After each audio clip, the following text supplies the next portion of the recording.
السلام عليكم، ازيكم يا بنات عاملين ايه؟ النهارده معانا صينية كنافة تحفة. النهارده الاتنين، ناس كتير كانت صايمة طبعا، كنا عاملين صينية كنافة عشان نغرقنا عليها. ان شاء الله تعملوها وجربوها بتعجبكم، وتعملوها على طول ان شاء الله في رمضان. بسم الله ونبتدي.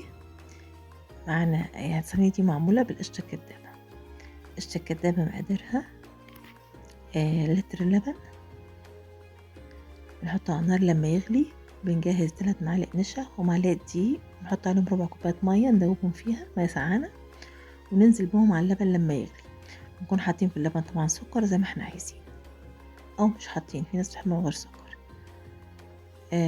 نقلبها لغايه ما تربط بالشكل ده، تبقى تتقل. ننزل بتدريج لغايه ما تتقل معانا. بعد كده نحط عليها معلقه سمنه بلدي او معلقتين، بتديها طعم حلو قوي تحفه.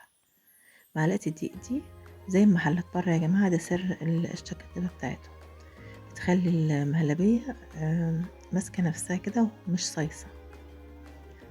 نصبها بعد ما تربط معانا في طبق كبير كده، نسيبها تبرد تماما.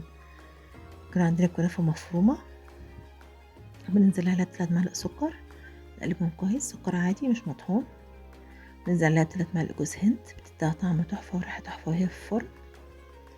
والسر بقى بتاع الكنافة دي 3 معالق زيت زي المحلات بره، ده سر الكنافة بتاعتهم، بتخليها مخرفشة وكريسبي كده وطعمها تحفة. وبننزل عليهم بحوالي ربع كوباية سمنة، مسخنينها على النار بس مش مقدوحة، مش سخنة قوي يعني. ونفركها بقى بايدينا كده نبسها زي ما انتم شايفين بالشكل ده، دي عشان تطلع دايبة طعمها تحفة يعني. بنجهز صينية ندهنها سمنة، وبننزل عليها بأول طبقة من الكنافة، بتكون طبقة مش كتير، يدوبك نملي فراغات تغطي قاعدة الصينية زي ما انتم شايفين كده. بنضغط عليها لغاية ما تستوى. المهلبية لازم تكون بردت تماما يا جماعة، ونقلب الطبق عليها او بناخدها بالمعلقة نحطها زي ما انتوا عايزين، بس لازم تكون باردة تماما علشان لو اتحطت سخنة المكرونة هتعجن، الكنافة هتعجن، لازم تكون باردة تماما.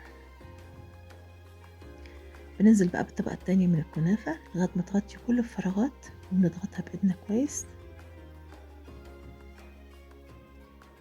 لغاية ما نكبسها تماما.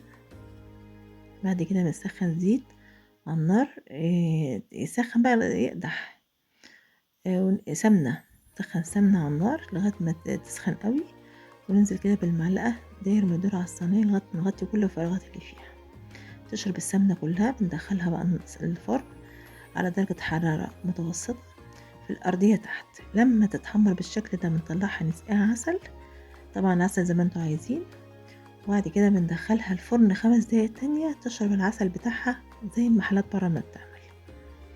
وده شكلها في النهاية بألف هنا وشفا. يا رب تجربوها وتعجبكم، ومتنسوش تعملوا لايك وتشتركوا في القناة. مع السلامة.